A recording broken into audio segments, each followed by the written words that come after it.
So you're welcome to the Four Post Podcast. My name is Asare Boadu. Together with the guys, we are here to have another wonderful conversation about our game, the beautiful game, football. And during midweek, there were games in the Premier League, in the Spanish La Liga. Oh, Maresca. Tosin Adarabioyo. The new way they sang, yo. It's a powerful man of God. Tosin Adarabioyo. The prophet Tosin Adarabioyo.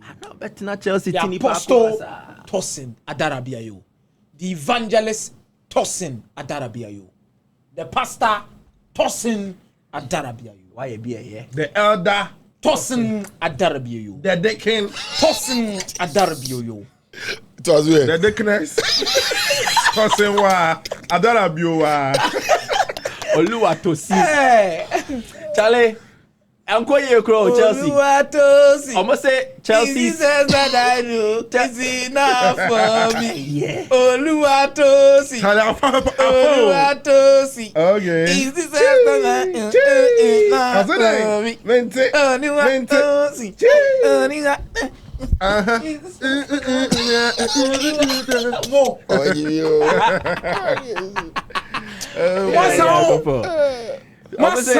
Chelsea's title bid. It started in November and ended in December. 3 days, man. 3 days, bro. Hey, Charlie, that is what happened. At the Island Road, Leeds United 3, Chelsea 1. Review everything that went on in that game, the fallout. We'll get to discuss it. And then we'll look at other developments. Arsenal beating Brentford at home and then establishing a gap between themselves and Manchester City. Erling Haaland bagged a century of goals in the Premier League when they played against Fulham. We'll get to talk about all these games here on the show. We'll zoom in into Spain and then we'll talk about Barcelona and then Real Madrid. Kylian Mbappe still on a scoring spree, involved in 3 goals as Madrid beat Athletic Bilbao by 3-0. So, you're welcome to join us. If you are just following our content for the very first time, let me implore you to do this. Subscribe to the channel and then hit the notification button so that anytime a content drops, you can follow and then you can enjoy it on the Four Post Podcast. To my left is Fiifi Manfred. Immediate right, Kiki Monte. And then my extreme right, the guy in the white way of anything. Pantalon. Zebra. Where you pull over now? The guy in the zebra crossing. I don't see it again. Hey. Clark. Michael Akomeah JP. oh yeah, man. On the boys in the terms, I say I will sue you. You sue who? I saw it on Facebook. I say I will sue you. What's it there? Now, what I was saying, Kiddy can't also you sue us. You can't sue anybody. The boys reply quite cool. No, see we delete it. But Opa say go sue them. Say okay, now Opa see you sue and we delete it. But now the issue. I didn't delete it because of you.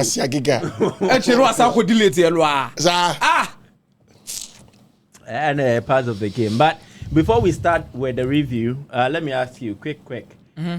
Manager of the month for November, player of the month for November. The nominees are out. Who gets to win it in your case?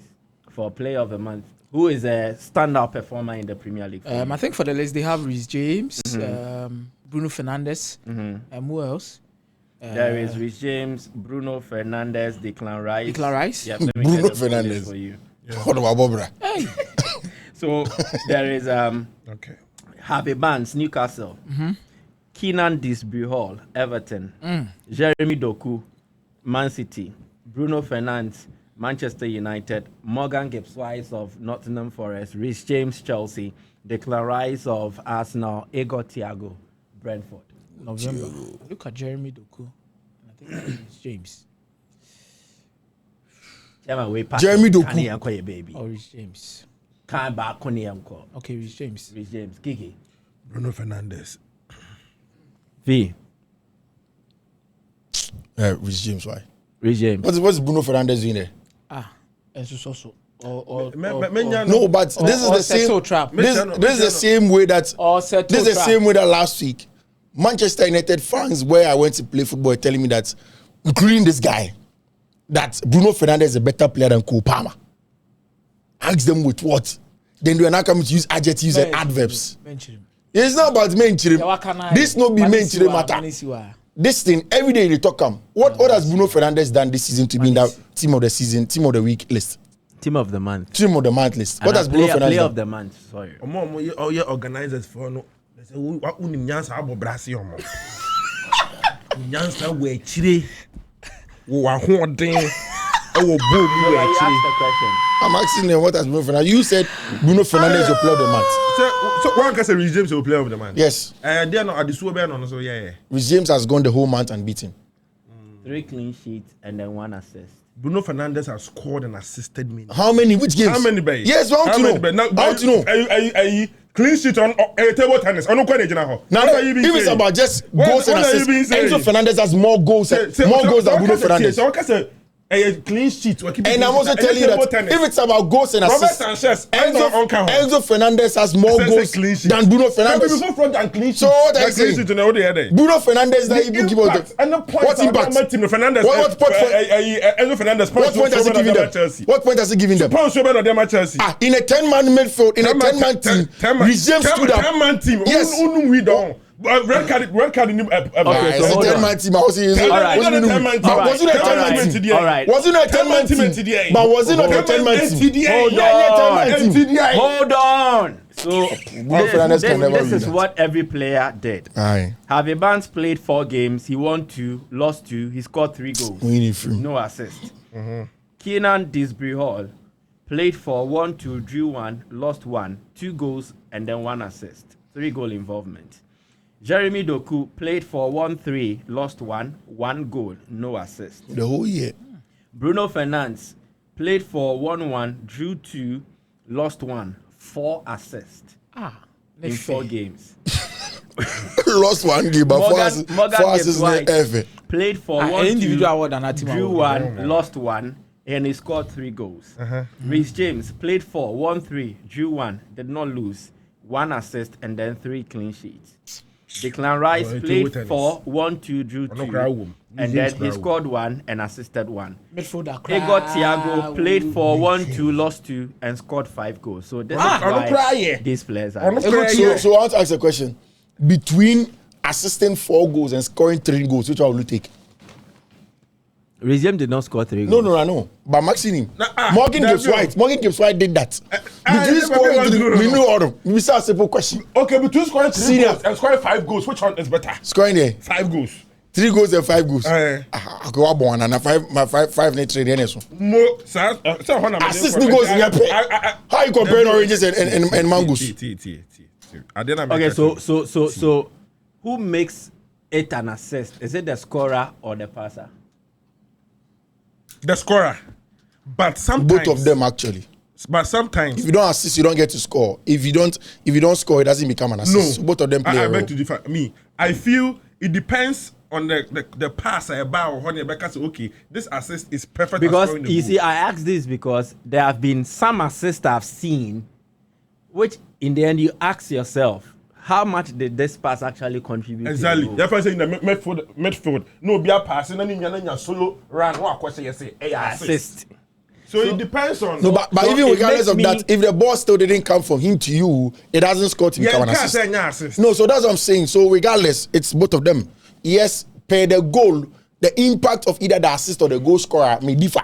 So like you are saying, in that instance, the goal scorer holds much more importance than the one who passed. Yes. Exactly. Yes. So basically, I'll confirm. That is why I'm asking that. It means the goal scorer is of a certain level of prominence. Yeah. Than the assist giver. The assister. Nah, that is per his presentation. My presentation. Oh, presentation. Yeah, my presentation is so simple. Will you rate the one who assisted ahead of the one who scored? It depends on the assist. So if I score 5 goals and then you assisted 4 goals, yeah, which one would you rate higher?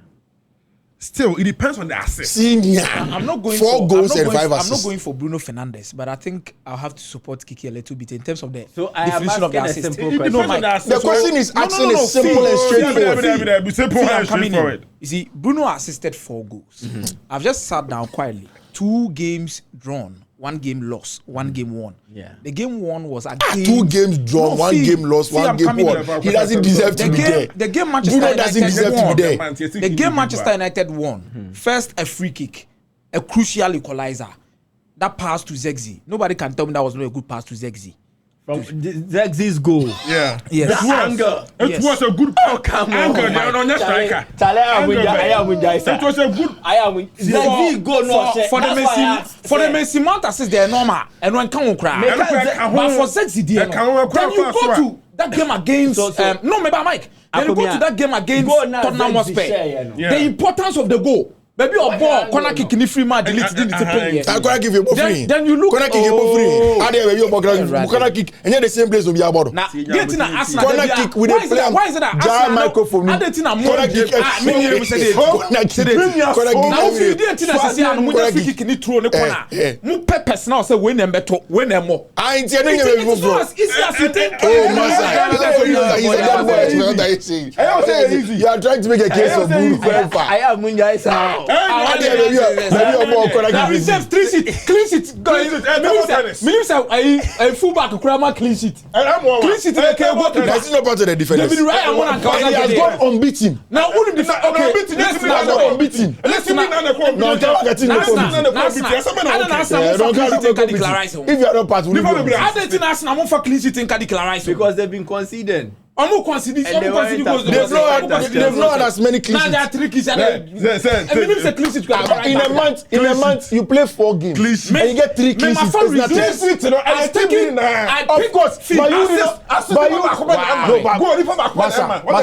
didn't get a clean sheet. Whether I was assist or not, not because of any clean sheet. So this I picked Rizal not because of any clean, because clean sheet sent them. You didn't pick regimes. All right. I picked Rizal. All right. So why did you pick regimes? Please. You can't tell us what. I want sanity to prevail. I'm not going to take back and forth. Okay, thank you. So one after the other. Yeah, sorry for the West so sweet. Thank you very much. So you will go for. I beg. Regimes. Kiki. Bruno Fernandes. Fiifi. James. All right. The jury is out there. Guys, you have to decide. Manager of the month. My listen. Enzo Maresca. Please, we are done. We are moving on. We are done. No, please, we are done. We are moving on. Manager of the month. There is Mikel Arteta. Oh, Arteta in town. He won 2 games, drew 2 in 4 matches played, with a goal difference of +5. Wow. Unai Emery won 3. He lost 1 of 4 games with a goal difference of +4. Wow. Pep Guardiola won 3, lost 1, goal difference of +5 in 4 matches. Fabian Hürzeler won 3, drew 1 in 4 matches, goal difference of +6. Enzo Maresca, Chelsea, played for 1-3, drew 1, did not lose, goal difference of +6. Marco Silva, Fulham, played for 1-3, lost 1, goal difference of +3. Who is Enzo Maresca had how many? What's the 7 goal difference 6 out of the 12. same as Hürzeler. Fabian Hürzeler, and then they had the same record, identical record. Oh, then I think it will come down to the strength of the teams that they played. Yes. Okay, so for Hürzeler, he played against Leeds and beat Leeds, won against Brentford, a goalless draw with Crystal Palace, and then a 2-0 success at Nottingham Forest. For Maresca, won over relegation-threatened Wolves, defeated relegation-threatened Burnley, drew with Arsenal, and then beat Spurs 1-0. Check it. Unai Emery. So far as Unai Emery lost. He lost. I know. Set 3-1. So he beat Liverpool. They lost to Liverpool 2-0. Beat Bournemouth 4-0. 2-1 win against Leeds United. 1-0 success over Wolverhampton Wanderers. Okay. But I think so now, say if you count the opponent there, then probably I'll go for Pep Guardiola. Okay. Looking at the kind of opponent you have. Guardiola both teams better. So Pep beat Liverpool, beat Leeds, and then they lost to Aston Villa. Yep, that was their defeat. No, how many? What about 3 games? Because We need 3. we need against Liverpool, and we need against Leeds. United. But okay, we lose against Newcastle. Yeah, lost against Newcastle United. And also we need 3 games. He lost 1. So I got 2. But I know we need against Bournemouth. Against Bournemouth. Yeah. Maresca, mama.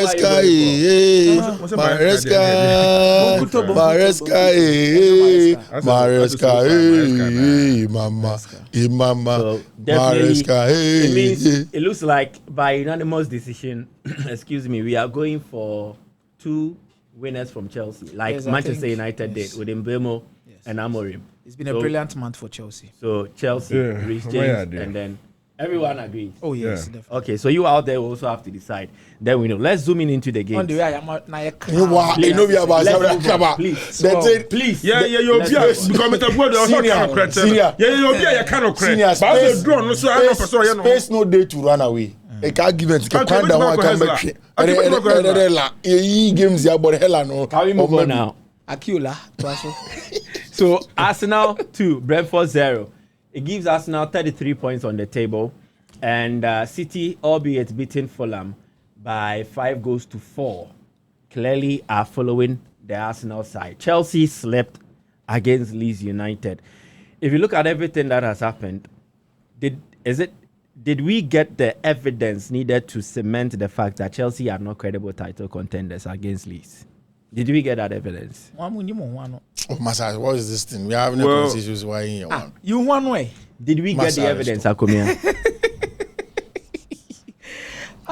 Thank God. Thank God that one. Let me finish laughing first. Keep laughing like killer. You see, someone asked me a question that if Akomeah is related to Akwesi Boadi, you know Akwesi Boadi, Wafa? Akobreto.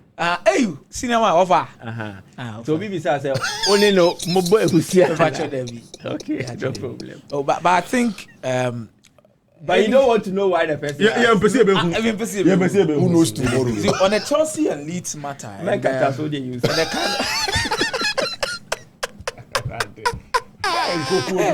Yeah, remember any lost la. Fadeza. Tu vas me casar. Casa toi. Wafa. A trim. You see, Mekataso. Woman in Casara. Started so Casay, lo file Sakata, le Beneda. The he wants to conceal it. You suffer Sato. Let me see now. It's a woman in your Jumana. Yeah. What fast? Oh, Debbie. Oh, but I think for Leeds United, they really needed this result. But this is a clear indication of where Chelsea is. I've always been saying this, that there's a thin line between reality and expectations.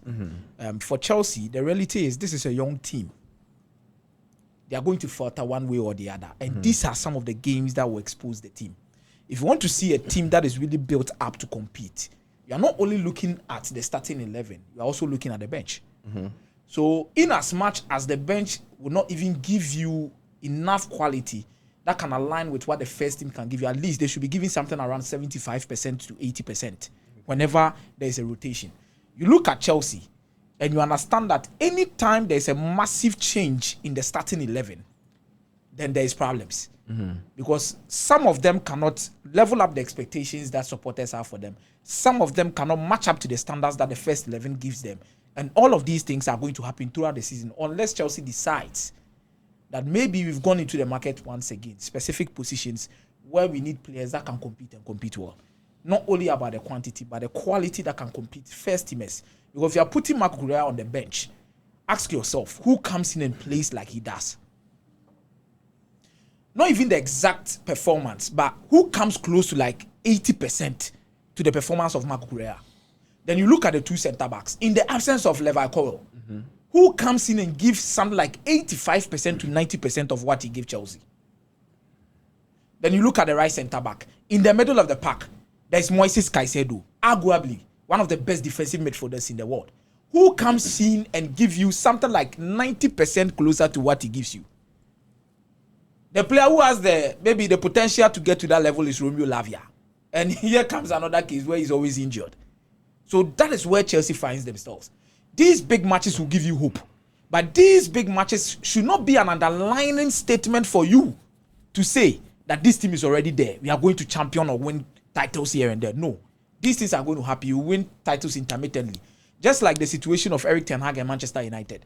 Sometimes trophies bring something like an ego. I comparing Eric Ten Hag's Manchester United to this Chelsea. The reason I'm coming in where did Eric Ten Hag's Manchester United come in is whenever you win a trophy, Ole Gunnar Solskjaer said one thing some other time ago, that trophies are something like they mask the reality. If it brings a certain level of ego, which makes you feel that you are ahead of the curve in terms of the project that you are handling. So for Chelsea, winning the Club World Cup definitely raised standards and expectations. Winning the Conference League raised standards and expectation. But Fiifi, the reality is this was a team that is still in the growing process. They are not there yet to become consistent in maintaining that particular standard they set for themselves. Okay. There are two different things. One, setting standard for yourself, and two, maintaining it. Under Enzo Maresca, Chelsea have been able to set certain standards. But to maintain it, it has to take a team, not a starting 11. And that is why the team gets exposed anytime there is massive rotation. Okay. And against Leeds United, we saw it. This season, I've seen some against, when you played against Ipswich and Co., most of these teams in the Premier League, Sunderland. Ipswich was last season. Last season. Ipswich picked 4 points out of 6 4 points. Chelsea. You look at the games that Chelsea have actually drew this season or lost. Then you start to understand the reality of where the team is. And this season, newly promoted teams, 2 have beaten Chelsea. Leeds United, Sunderland. That is it. So I just want to tell the Chelsea fans that, Charlie, your team need there. I'll be very honest with you. Top young potentials. It is growing. But let me be very honest with you. More expectation, especially say league here. It's a marathon. I'm not talking about even cup games. Say league because the league no one come money edi. League here no a marathon. Build the team league here thing. And the Arsenal can decide say no. Should team Arsenal they go against Brentford. Even though they struggled in some phases of the game, but Mike, the X factor was there. Okay. And now Shebo and Amadu Ekebo. Because someone say when I bought Chelsea nana. They're the same. What team did the 9 years say? We're same football. Gabriel Martinelli. There's Mikel Merino in the absence of Kai Havertz. And then Victor Gyökeres. And there's Gabriel Jesus also on the bench. So you look at that team and you understand the quality of players that this team have. You go back to Manchester City when they were winning the league. Or two A frame not the big bar. You see, say no, this is a team that understands the automatisms of everything that they are supposed to do. But with Chelsea, it will take time. It will take time. So some of these results will happen. Put it at the back of your mind before the season comes to an end. Some of these results will happen, and some of the results against Arsenal will also happen. How did it happen that a team that had held Arsenal very well, even with a man down, and then the same team that was seen to be dismantling Barcelona just in the space of a few days were that G3 against Leeds United? Where do you think the problem was for the Chelsea team? I think it was expected. I remember I'd said after the Barcelona game that if you're a Chelsea fan, and at the time, people would think that it's just you trying to hedge, but I wasn't hedging. That if you're a Chelsea fan, enjoy the good moments. Because as a young team, as Chelsea has, these times are always going to come. But, you see, the best thing about this team is that there is growth. Okay. I like the fact that yesterday came with what it came with. And I say that because Chelsea last season, the difference between them and Arsenal was the stretch in December. Around December, the pack began to pull away from Chelsea. They had to call it back. Now, why I told Akomeah that this Chelsea is nowhere close to what Eric Ten Hag or whatever whoever says about trophies is that was a mature team. Okay. A team that had seen trophies before from their various places. This is a new team, young team, with a lot of experience. Okay. Malo Gusto last week was shown to have played 100 games for Chelsea at age 22, which is experience, not age. But it shows clearly that he has had a lot of experience. What I'm trying to say is that the Club World Cup gave Chelsea something else. The confidence that we were looking for at the first stage of the project. People like Akomeah 1 year ago never said that Chelsea has good potential. They never said it was a good youth team that could grow. I said people like. So, but now, almost everybody that questioned the Chelsea project in the first season is now convinced. To the extent that the very vehement ones don't even talk. Because they don't have the self-awareness to say, you know what, I was wrong. So let me accept that, okay, these guys are actually good. Now, Chelsea have gotten to the second stage of that project where they need to prove to themselves, because they've ruined everybody. but prove to yourself. That is where games against Leeds are going to be difficult for 2 points of views. One, personnel, one also in terms of the psychology. Now, the Chelsea hierarchy, Enzo Maresca made it clear to them. Maresca is not going to complain about centre-backs again because he knows that they won't buy centre-back for him in January. No. He knows that the summer is gone. Unlike Pochettino, who will probably cry over the lack of centre-back throughout the whole season, Maresca has moved on from it. If you take that Chelsea team, immediately there is no Levi Cole or end Wesley Fofana, that team is susceptible to lose. In all of the relegation threatening teams that you talk about, all of them, there is one parameter that cuts across.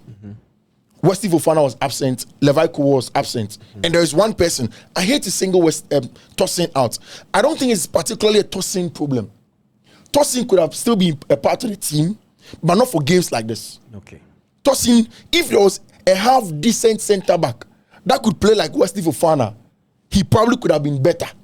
Now, yesterday was a game where Chelsea, Enzo Maresca is now torn between should I play Fofana and Rixie getting injured for another 6 months, or I should wrap him in wool and let him stay at home, and then let me see if I can get the 3 point or 2 points or what have you. So you realize that in the game, Maresca made a lot of mistakes. The first mistake he made was to play Trevor Chalobah at right back. I don't think Tosin, a champion should have played at CCB at Tosin's area. A champion should have played at right back. In place of Chalobah. Then you play Chalobah as the CCB. Okay. Then you play Benoit. Simple. Because a champion gives you the ball carrying to come inside in terms of ball progression. Yeah. Chalobah is a defender. He doesn't give you so much on the ball. He's a good defender, but he doesn't give you so much on the ball. Again, per what Chelsea did with Chalobah, that is how come Goodmanson had a clean sweep at Estevao. Yeah. Because nobody supported Estevao. He gets the ball, he's isolated. No underlaps, no overlaps, nothing. And if a team is playing against a back five, you can be Neymar, Ronaldinho, Messi. Without support. Without support and the closing like that to you, you are in trouble. So Estevao was always going to struggle.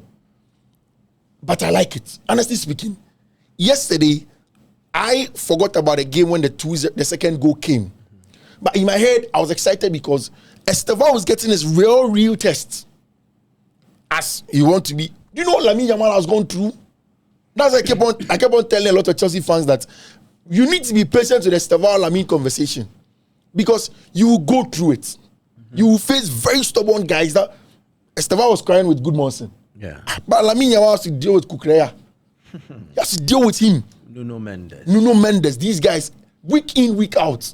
He has had times where even this season, the Clasico, Alvaro Carreras did not let him go anywhere. Yeah. So some of these things are very, very important and you need to be able to manage it. I think yesterday Maresca made serious mistakes. Again, why didn't Maresca even start with Malo Gusto? To be very honest, I feel like sometimes I like the fact that Maresca wants to manage the players. But he overdoes it. Mike, you can never play any game as good as André Santos is. You can't play André Santos as a lone six against a high-pressing Leeds United team. You'll be skinned alive. Don't you think that is the reason why he played a champion as a CCB? The reason Tosin. Chalobah. They played Chalobah on the right back. Yeah. Tosin and Badiashile. Yeah. Good. I feel he decided to play especially Badiashile since he's a good ball playing centre back. Yeah. You know, he wanted someone to do the work of Caicedo. Caicedo will be your destroyer and destroy games, but also carry the ball very well. So he needed someone who can play from the defense and at least carry the ball to the midfield to a certain level to push André Santos to the actual middle of the park or after the middle of the park. But see, because André Santos being a lone six, like you're saying, so on the ball, you can get all of those things. But the problem is when you don't have the ball, what do you do? The problem is the shield that you have. You see, my problem with him is that if you play Chalobah as a CCB, Chalobah is the leader of the defense. So he can push up and organize, right? And you go in for a lot of those aerial duels. Yeah. Again, you could have even played Benoit Badiashile as a CC because he's a better ball player than Chalobah. So he could have been there. But with how he arranged the gameplay, Chalobah was on the right, Tosin central, Bediashile, Kukura inverted. But constantly, Kukura was inverting because of the way Leeds are set up in a back five. It means that Kukura has to invert into the left half space as a left 10. Enzo Fernandez as a right 10. You don't get the best from Enzo Fernandez as a right 10. Anytime Cole Palmer is Enzo at the left 10, Cole Palmer as a right 10. Yeah. So Estevao, you're not getting anything from Estevao because Enzo is not helping him well. He's also getting a natural wing, fullback to overlap for him. So there was a lot of problem. In fact, that team lacked serious balance. That is why I have a problem with Enzo Maresca. Somebody said this. Would it have been wrong to start with Reece, to start with Wesley Fofana, to start with all of those senior players, first half, like he did against one team like that? They take them all off at halftime. At least stay in the game. Yeah. But if you leave Reece on the bench, the same guy that Thomas Tuchel will take and will kill him in 2 matches. Thomas Tuchel will play Reece 90 minutes, 3 games, he will not care. But maybe Maresca wanted to be very careful because before that game, Reece probably might have covered a lot of ground. A lot of minutes. Barcelona, Arsenal. But Kiki, what I'm saying is that 45 minutes. Because unless Maresca is telling me that, okay, Fiifi, you know what, it's a long season. Maybe you are stressing too much. It's okay to lose a 3 point today. But again, is it guaranteed that Chelsea get 3 points at Vitality? But probably with that structure. Is it guaranteed that Chelsea get 3 points at Vitality? No. It's not guaranteed for even any Premier League. But I'm looking at it from Maresca's view that this team I'm setting up against Leeds. Leeds or a point from Leeds at normal circumstances. Which you see again, when you play Tosin Adrabiayu as a CCB, there are 3 things that Tosin lacks. I've said this thing several times. When he is tall, but I want to say when the aerial ball comes, some people are very dominant. Somebody can even be shorter than you. But the near thing, like Wesley Fofana. Yeah. Fofana is not tall, but you won't beat him in the air. The reason why we were able to beat Barcelona and Chelsea could not stand Bayern was because of Tosin and Fofana. Because if you play with Fofana, he will be aggressive. He will step up. You can push up and your counter press will be good. But this guy, he doesn't even trust his pace. I hate that I'm singling this guy out. But that is the thing. And he becomes shaky. Charlie, yesterday was a bad performance. I think he's the reason why Chelsea lost by 3 goals to 1. Just maybe for the 3rd goal. That is the only goal I can literally look at it and attribute that particular goal. That was a mistake from Tosin Adrabiayu. Even with that, I think Malo Gusto played a part. But you look at the first goal, it was Dilap marking the centre back of Leeds United. Left his marker. He went to the first post, scored that goal. For the second goal, Chelsea failed to deal with the second balls. Ball gets to Tanaka. Tanaka shoots from a long range. For Tosin's... The second goal actually was Enzo Fernandez, again in the right side of the pitch. They lost possession. Enzo dropped deeper. That's what I'm saying. For the second I just want to add salt to what you're saying. Enzo drops the ball. Enzo drops to the right side. Now, you know Enzo is more left-footed. He takes the ball, wants to shift onto his right foot, loses the ball there. But again, for this to happen, if you are playing with an aggressive centre back, the issue is that it's the reason why when Barca are without Rafinha and Inigo Martinez, the team struggles. Because Inigo is an aggressor. So when you are without the ball, high line, is about how you can make the pitch constricted and then counter press quick. But so centre back really pace no person Okonechi, echo defending the box or actually space is the them. But if you have a dominant centre back, will push you biako. Those days in Virgil's heyday, how dare you? You don't drop the line. You see why I always speak about the experience of this Chelsea side. Now, Andre Santos is the number 6 for the day, playing as a defensive midfielder. Understanding the weakness of your playmate and complementing him is one thing that is not taught on a tactical board. It's about your intelligence and ability to read the game. Yeah. So there were certain times where Harry Maguire was struggling a little bit because whenever you give him a big space between the midfield and defense, he's not going to step out. He's not your ultimate aggressive centre back. I mean, Maguire doesn't even trust his pace. That is it. He doesn't even trust his pace. So this is what Casemiro does. Now I won't go. I will stay. I will make sure I close the gap between my centre back and the other players. So the good times for Harry Maguire was when Casemiro decided that no, I'm going to do proper screening, no movement, no anywhere. Mike, you see, the truth of the matter that's is where experience comes in. Yeah, exactly. The truth of the matter is that you cannot play Andre Santos. So you see, when you say experience, it is not in relation to age. Yes.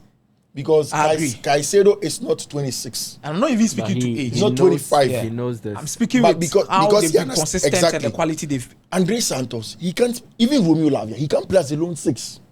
He'll be skinned alive. And you see, on a day where Chelsea wanted to properly screen and screen better, playing Enzo Fernandez is not good without the ball. You have given Marco Correa to go to the left half space. And you've left Andre Santos alone. He'll be isolated. So the problem was more Maresca-like than anything. That is why I say that, one, I think that Maresca maybe just felt... Will you agree that Maresca is also learning on the job? Oh, of course. Maresca, even Pep Guardiola will learn at some point on the job. Even with this presentation, I can also look at it from a different angle for Maresca. Looking at Andre Santos, he's very aggressive, a runner, athletic, just like the Baleba Dems. Probably Maresca trusted him that he could actually be... At the end of the day, he was even the only one he had. Yes. But go on. Fine. It's okay. But yet still, looking at him from Strasbourg, anyhow or Bonnebon, or that Baleba vibes, runner, athletic, aggressive. Don't you think Maresca decided that? Even if there were a Stugo and I said there was any other player there, and no, this is about Santos. Don't you think he trusted him or he trusted his skill sets? As at that time said he could cover a lot of grounds. And if you're lone 6, the most important, unless you are not playing you as a deep line playmaker, the Pelo Dems. But if you are playing you as a normal screener, now you're athletic, now you're runner, you could be able to play that position. I think it stems from his usage in the Burnley game, and that was basically his best game played for Chelsea since he rejoined. Okay. So you say it was a similar setup in the midfield. Andre Santos, Bruno Fernandes. But again, there was an extra man in Gusto. Just to support. So that's why in the second half, he brought Gusto. Exactly. Mike, again, another thing that was different was that before the game, Maresca was asked whether Daniel Farke had played with a 4-back in every game until the second half against Man City. Maresca was asked, and he went on to say that he has watched every game that Farke played with Norwich. He played only 16 or 17 of them with a 5-back. Then at Leeds, he has played every game with 4 unless the second half, so he doesn't know. Of course, that is Maresca essentially not trying to give everything out of what he knows. But you could tell that he expected something. I think that when Enzo Maresca did his pre-match press conference, and probably, I'm sure that Farke probably prepared for both. By the time Farke is in the dressing room, he's going the pep talk, and he sees Chelsea's starting lineup, and he says that no, we go a back 5. Because Andre Santos, single 6. Estevan Willian. Especially when you want to build with a 3-1-6. Yeah, want to build with a 3-1-6 with Estevan Willian, right winger. No overlapping fullback. Estevan was lucky that yesterday he didn't even get red card. I think for most of these Premier League teams, whenever they have... You see, my issue is that... I want us to move on. So, where do Chelsea go from here? These are their next set of games to play. Their next game is a trip away to the Vitality to play against Bournemouth. Then in the Premier League, they have a home game on the 13th of December against Everton. Then they will play in the Premier League again on the 20th against Newcastle, away at the St. James Park. Do they have a Champions League game? Yeah, Atalanta. Then in the Premier League after Newcastle, 7 days later, they have a game at home against Aston Villa. They will wrap up 2025 with a home game against Bournemouth. Then in 2026, their first game is against Manchester. So they'll play Bournemouth twice in December. Yeah, before the year ends. Chelsea fans. But in between that also, there is also, I think, some cup games. Yeah, EFL Cup game against Cardiff. And then Champions League game away at Atlanta. That is quite a lot of games and even some tough matches. So they play 1, 2, 3, 4, so maybe 5, you can, 6, 7, 8, 7 matches before the So maybe you can understand why Maresca is saying that it's better to lose 3 points and then protect Reece and Fofana and then than rather risk them and then lose more. Yeah. But again, my question is that, Kiki, how feasible is it for Chelsea to get 3 points against Bournemouth, Everton, Aston Villa, Newcastle? That is, this is reality. I remember Monday you asked me that what does Chelsea need to do for them to probably compete or be at the highest level. I told you something. You need some key players at these specific positions I was talking about. Okay. You need a big squad. Look at the number of matches. Only December alone. Yeah. About 7-8 matches. See, and even with your experienced players, I wanna be a Fiifi. Because it's chinchina for Momba Bono. Or more much like what Akomeah was saying. Or my whole to say. So just in case the or more prasway. Mine is Chelsea fans shouldn't expect some. See, they had a good run. It's fine, and it will happen. After almost having a good run, baby. Okay, it will happen. Yeah, for a young team, that's always expected. But I believe, say, Maresca is experienced enough at per this level. Right now, not to say the Akomeah, he's learning on the job, and I love him when it comes to he trying things. Okay, because or tryer. When it comes to specific, I love it when it comes to trying things. Me, I like risk takers. Senior, you like Maresca? He's a top brain. Go ahead. When the structure was started using Reece James as a number 6, a farmer now must say so shut big team be out the best. I believe say he can find ways and means around the situation. Now, multimedia, but the most important thing is for him to absorb a lot of points from these matches. Injuries were set in. Ebu or high, bet you fan church is Leeds. Playing Bournemouth twice, you play Man City, you play your cup games. Champions League against Atlanta, your matches will be. But we beat Mr. Chelsea. Chelsea play Man City in December? No, first game in 2026. 2026, okay. That is fine. So I believe, sir. But realistically, how do you fancy their chances in all these games? But even the Bournemouth game this weekend, Chelsea away at Bournemouth. Difficult game. I see a double chance Bournemouth. Chelsea win or draw. Or Bournemouth win or Bournemouth draw. Double chance. Hey. But Mijiri said Chelsea beat me and your draw for this game. And they should get a draw from this game. It's okay. Okay. Chelsea is not competing for the league. And to Munjas Adrian say, Arsenal City No, but Kiki, the problem is that in as much as Chelsea is not competing for the league, last season, time we are in a park and move free Chelsea and I took the last day of the season. What Chelsea has to avoid is that yes, you're not competing for the league, but we'll tell the media you don't have to struggle to the last day of the season. And so tell and I make us say if you lose these games, what got that 7th? Now if Manchester United but no more. And they say cry they are and they say yeah close gap and no points. Some points. So Bournemouth win or draw against. Yeah, and someone me predict. Yeah, me kind. Bournemouth is on a bad run. I think it's one ground. Chelsea is a Father Christmas team. Leeds was on a bad run. I understand, but that is one particular place that I think Chelsea goes and they find a way to win. Okay. In the past few seasons. And Vitality. Last season, I think it was in Kunku. 1-0 They found a way to win that game against Andoni Areola. Very intense game, and I think Enzo Maresca will have to choose.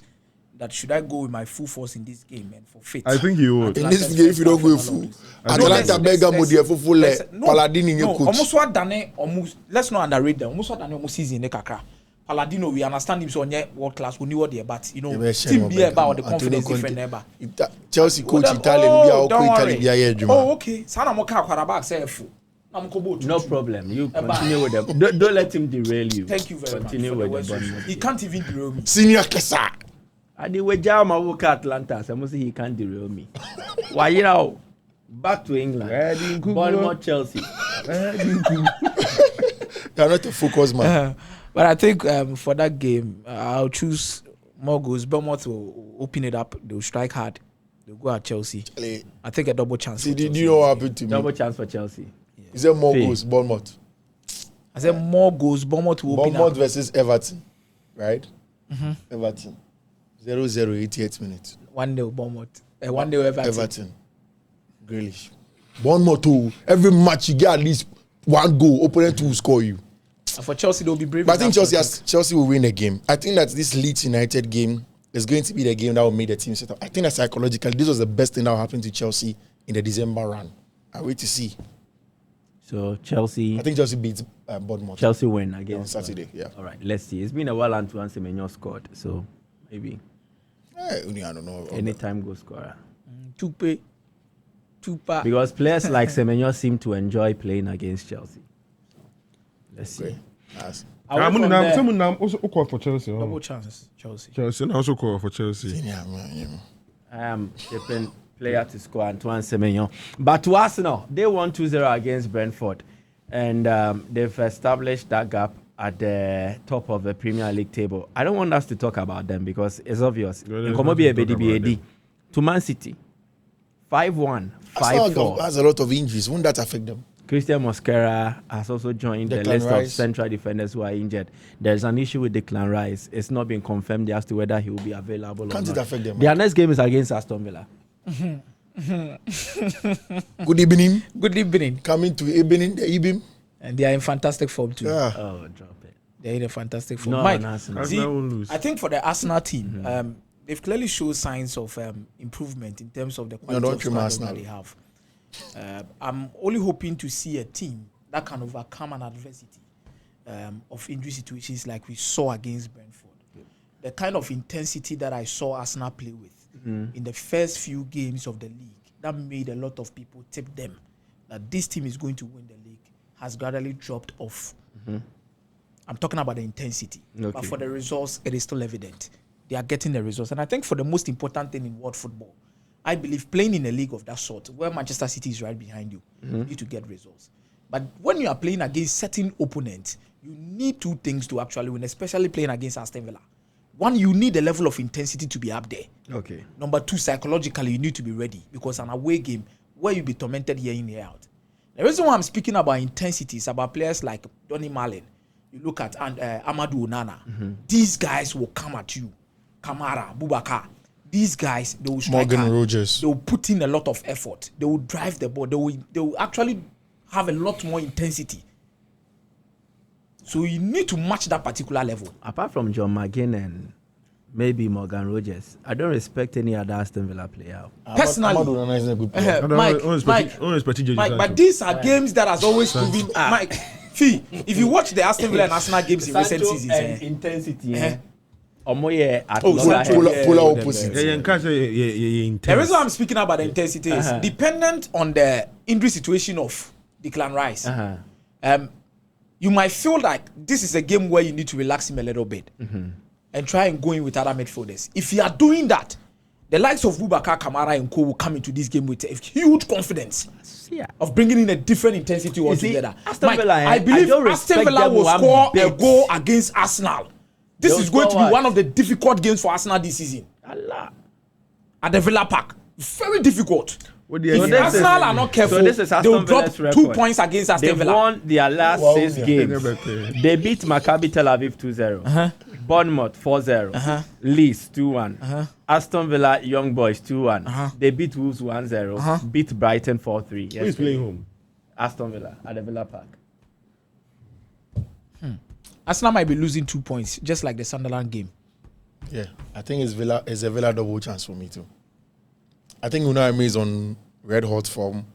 I think the Villa Park will be pumping when they're inviting the league leaders on a December game. I think there's going to be a game that's going to be static. And the Aston Villa team, one thing that again I agree 100% with Akomeah is that the game comes down to intensity. It comes down to who win their duels. Yes, I can understand that you don't respect someone like Amadou Onana, but in that midfield battle, regardless of what happens to Declan Rice, if there's somebody that can go toe-to-toe with him in terms of duel winning ability, physicality of the game, being very, very good in terms of winning the second balls, Villa has it because they have a 10 that can play as an 8 in Morgan Rogers. He works tirelessly. Donny Marlin, solid guy.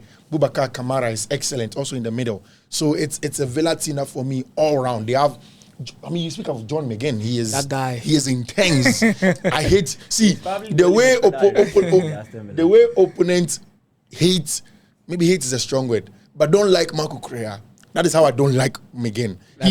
He won't allow you. No aesthetics on the ball. Nah, he doesn't care. Just pure work. Yeah, he doesn't use it for anything. What's he using aesthetic for? So, I mean, if you have someone like that, I think that game becomes very difficult. I think that Arsenal in the last 3 seasons, Mike, you can check it for me, have lost all of those games. No, they beat them last season. They beat them last 2-0. season. But Okay. before then, Who beat you? Arsenal beat Villa.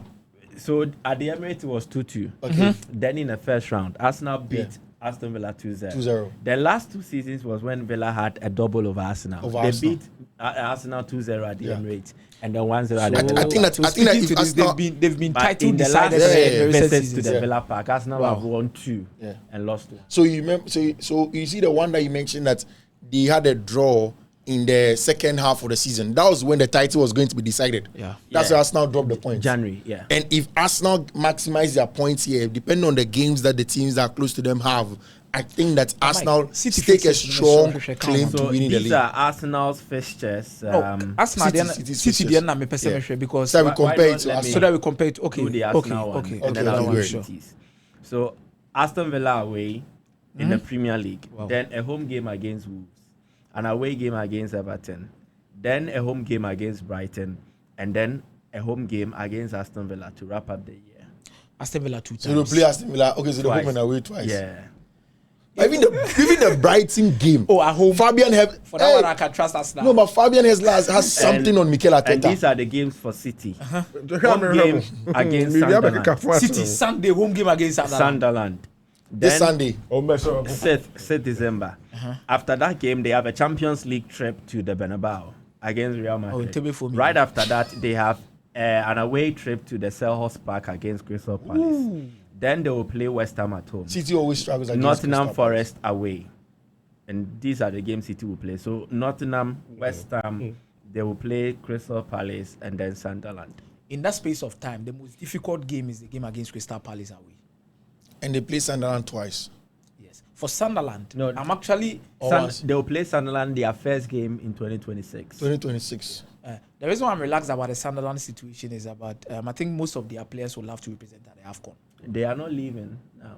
They'll I play know. this weekend. I'm saying they will love to be there. They are not leaving now. Mike, say tournament me player sometimes if I want to play in a certain tournament, attitude can change anytime. There are certain duels, maybe I'll literally relax a little bit. Some of these things are signs. I'm not saying all of the players. So I get the feeling that you are trying to be biased towards City. No. I'm not trying to be biased towards City. Agenda.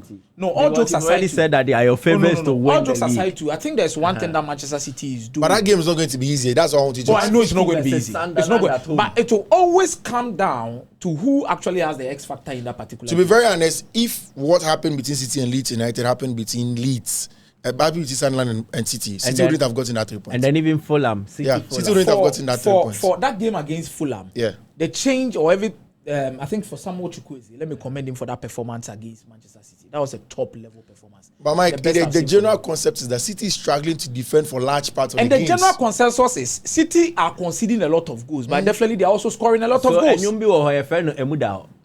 You see, maybe City issue this season here, say, Mike, conceding a lot of chances. They are conceding a lot of goals. Yeah, because they can't defend But for large Fiifi, parts of the game. For the attack, almost so Chelsea no. Also 3, you say 4. But that is what. Also 2, you say 3. But that's the thing. And that is what Pep Guardiola is actually doing in the league this season. City had already opened up. Against who? Against Fulham, the game was 3-1 definitely. at some It was point. 5-1. Exactly. Definitely. You don't get that against Sunderland, no matter where you are And playing. that is the same way Yeah. Sunderland are not going to get it like they got it against Liverpool. Sunderland- Where the likes of Kodigapo and Co will be playing But the ball in Sunderland and has around. gotten it against Arsenal. He won't But get it if you are against facing Man City. Manchester City are going to be more direct than whatever Liverpool did on that night. No You problem. and I'm saying you that cannot do it even in together. terms of the directness, Arsenal will be direct too. Return the money. Please. For Musica. Why? Why, Mr. L? For Musica. What? Oh, yeah, you might know. But just file it. You see, like, he's still trying to find reason to. make now it Sunderland is City boy with the other way. So you But- think but Mike, in terms of- when you we give should them, not be concerned about City's conceding rate? you should be concerned. Why not? And that's But Mike, In as much as we are concerned about it, I'm also concerned about teams that are going to face City's attack. Because but in terms of the strength and difficulty of the teams that both City and Arsenal are going to play against, Arsenal seems to have a tougher December. Yes. That is accepted, right? But what I'm saying is that City also have tricky games and their form is bad. Form bad. Yeah. Okay, so Haaland scored. Do you know I think they are 3 points better than where they were last season after 14. Okay, so what happened? They are 3 points where they were. They are 3 points better than where they were last season after 14 at this stage. But I want to ask this. Then you were mentioning City's attack, and it has always been about Haaland. So what happens if 1, injury, 2, loss of form, or teams are finding ways to stop Erling Haaland? For now, I can't see. Should we be excited about Haaland and his goals, or get concerned about Haaland and not scoring and how it affects Man City? For the injury situation, the first two you spoke about, I don't think it's happening any moment from now. But for the third one, I will agree with you that if teams devise a strategy. Oh, this is about the third season. Yeah, the third season.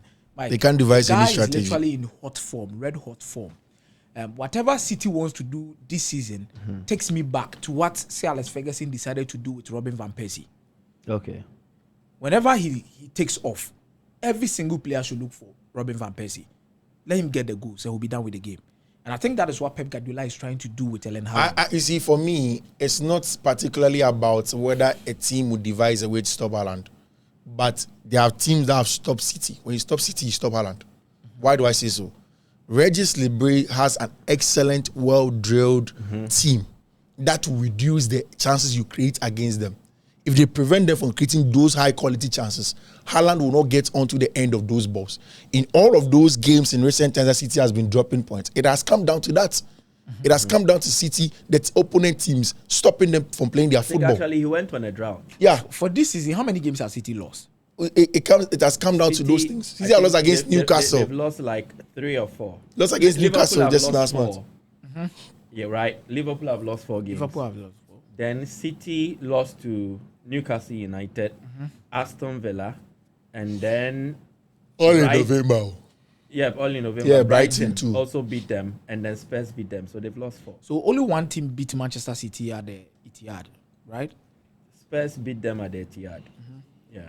Only one team. Yeah. Spurs. Yeah. And do you know what Spurs did? Whatever they did, they beat them. Okay. And it's not something that Regis Lebris can do. You know, Sunderland are not going to go to the Etihad Stadium and press man-mark Manchester City players like Tottenham Hotspur did, putting Sarr on players like Ruben Dias and Co. Regis Lebris is crazy. He can take those risks. Okay, definitely. He can also actually try that. But for the Etihad, I think if I'm trying to strike a percentage for who is going to win that game, I'll go with Manchester City 70%. Yeah, I'll also go with Man City 70%. But then again, like I'm saying, it's a crazy banana skin. So give me your predictions then. I think Man City double, both teams to score. Man City win. Kiki. Man City straight win. For the Arsenal game, straight win. Aston Villa then. Arsenal, good squad. They always end psychologically. They are there. What they keep on if you're a ball. What they Kamara aggressive. So obey your mama Nasa. It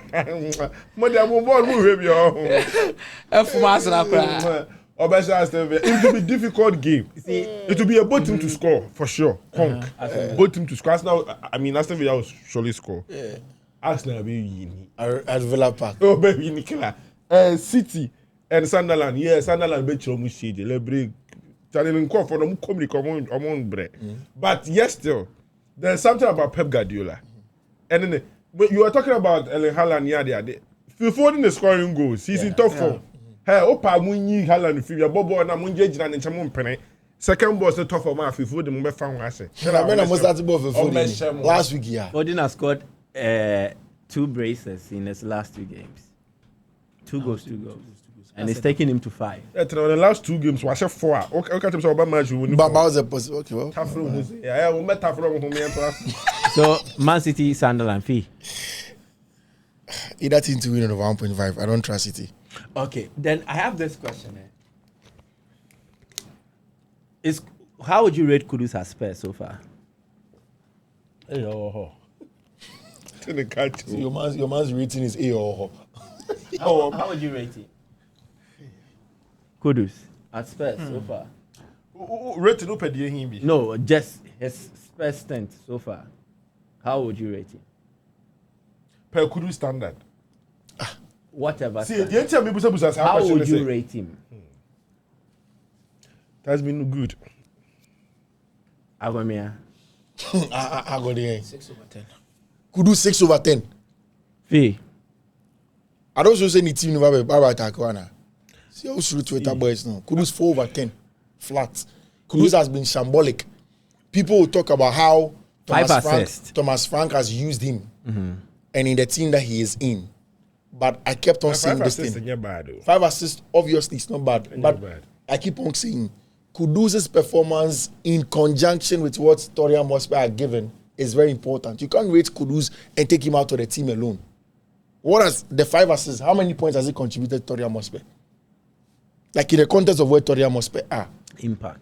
And in those games, we talk about 5 assists and look about all games that we talk about. Again, in the Champions League, Mohamed Kudus has been lost out.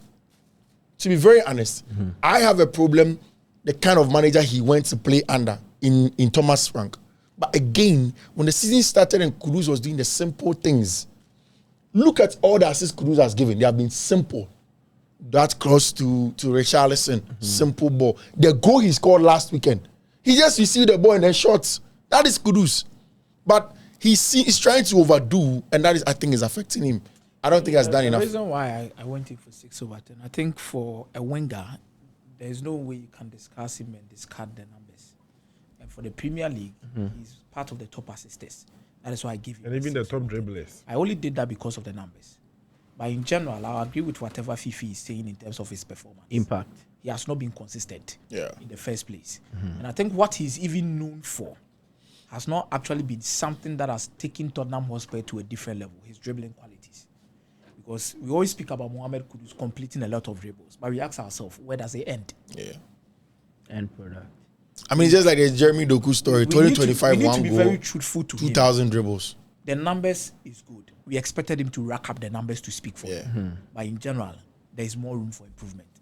And under Thomas Frank, I'm really surprised he's not working Fiifi. Because this is a coach that actually worked on players like But I think that to be fair with Thomas Frank, there is vast difference from how you play with Brentford and how you play with Tottenham Hotspur at the Tottenham Hotspur Stadium.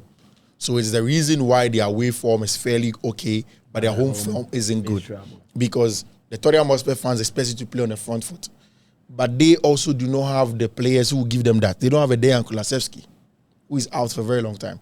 James Maddison, also not in the team for a very long time. But then again, if these two are available, then what happens to Kudus?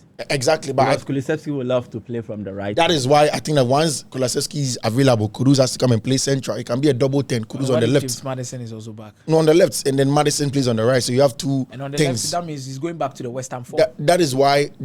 No, I want you play him inside. Then you play because Idogie is back, right? Yeah. So you have a full back that goes up and down. He doesn't play as a winger. Give Kudus the free role to come inside to influence the game. My problem is that a 4-2-4. no, not a 4-2-4. It can be a 4-3-3 or 4-2-3-1. But then when you have the ball, Udogie becomes on paper Kudus is a winger. But when they are playing the game and they have the ball, Udogie is the winger. Then Kudus comes in as a 10. Okay. But my problem is that Tottenham Hotspur keep on making the simple mistakes. I don't know why he trusts. You see, you can't trust Sarr alone. Neither can you trust Bentancur alone. Neither can you trace even Begva alone. You have to find the balance between the three in the middle. So it depends on what you want on the ball. Tottenham Hotspur, I do not think that they bought it right. And one of those huge problems is the story of Xavi Simons. Because what was Xavi Simons going to play? That is one player that we have a proper discussion. Is he an 8? Is he a 10? Is he an 8.5? Is he a 9.2? Because at Leipzig, they usually went with a 4-4-2, but not. Then he with came the inside, yes, right? Definitely as a right attacking midfielder or left attacking midfielder, like a half 10, half winger, and that is what made him, one of the best attacking midfielders in Europe.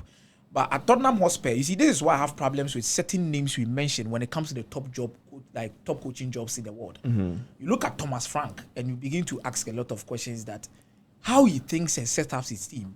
He thinks he's coaching Brentford. Tottenham has not won enough. I mean, Mike, before you go, I just want to add this. That is what he knows. He has been doing that for the last 5 years. He's comfortable. It has worked for him. That is why I said I have problem with sometimes I agree with how you. we project certain managers for certain jobs. Yeah. From what you guys are discussing, it means you were a bit concerned about the move that Kudus made.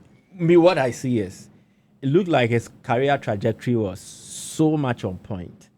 Right to Dream, Noord-Holland, Ajax Amsterdam. Yeah.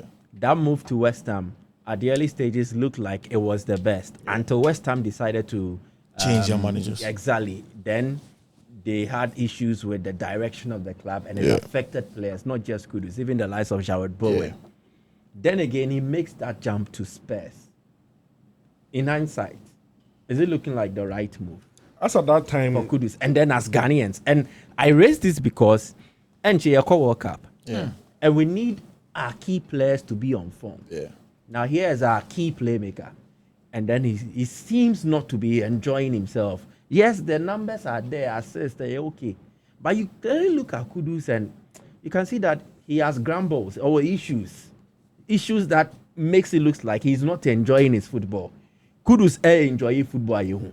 Yeah. So should we be concerned? And is it looking like in hindsight he did not make the right? I think that we should be concerned. I mean, I had read before Mohamed Kudus moved to Tottenham Hotspur that his agency had done extensive work of which of the clubs he would fit. I think the Mohamed Kudus probably would have hit higher levels if he had gone under a manager like Enzo Maresca. Yeah. I mean, I think that Maresca has proven that he improves players. Even the good players, he improves them. I've not seen that yet with Thomas Frank, but he also has a track record of Mboemo, Ivan Toney, these guys when he played with them. So maybe the Tottenham team, you see, sometimes also when you go into a team and the results are not coming, you don't even have time to go and teach the boys certain things again to even improve them.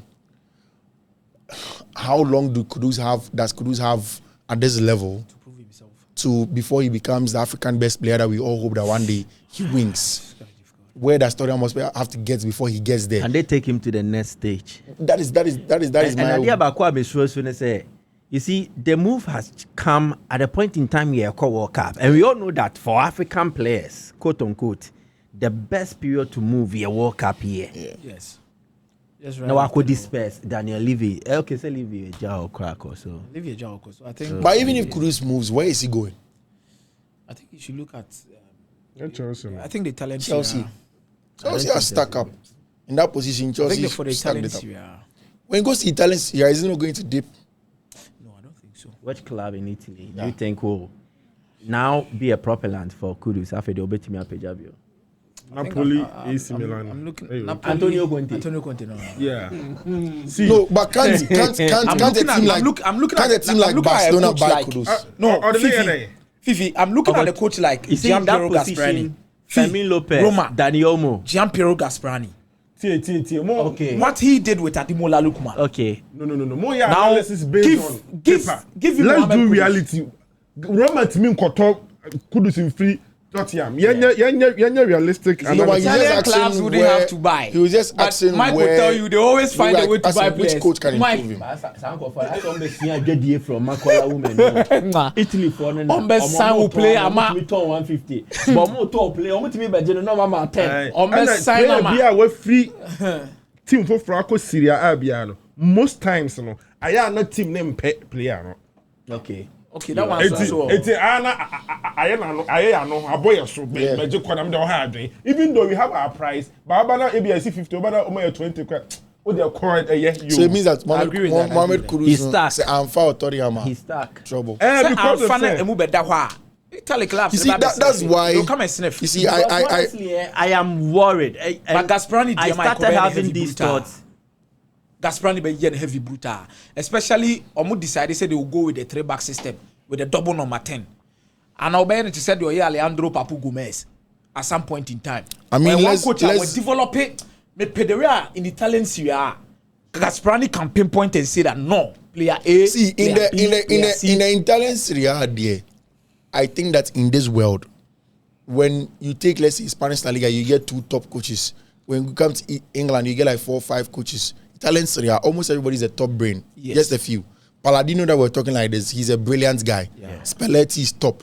Allegri is just too constrictive, but then Antonio Conte, everybody knows him. Gasperini is brilliant. So there are a lot of top even coaches. Italiano. Even there, Florence, you know, Italiano is also solid. Yeah. So all of these guys are good. But my problem is, like Kiki was saying, the finances, can Italy get Mohamed Kudus there after Tottenham bought him for that amount? Maybe Tottenham sacked Thomas Frank and we get a much more progressive young. Maybe Regis Lebris or Unai Emery. Because maybe looking at even the Andoni Areola. Of Tottenham. I mean, the entire can't say a goodness. I'm not even looking at it from the Kudus standards or to say the all kind of last game or general abortion and nature. I'm looking at it from the angle. Say we were all talking about how Kudus do any man say or train now G and who shoot to, but all of a sudden Kudus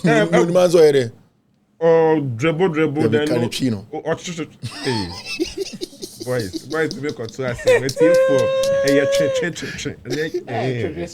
yeah. But right now, Kudus is playing like a ringer and Kasa. Look at the 5 assists man. He move 4. Proper cross and Kasa. So from that angle, my friend say a growth. Even though ne standard that you say Kudus and then the ball nyom the all yanya that the no fine. But when it comes to growth as a winger, when you be can I think that is spot on. That is one thing that Elisa Thomas Frangas. All of us used to complain when he came for the Black Stars games and we say Kudus Nyabono.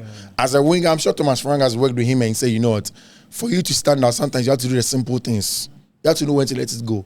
And I think that's what makes the regular winger and then the top winger stand out. Look at Lamine Yamal.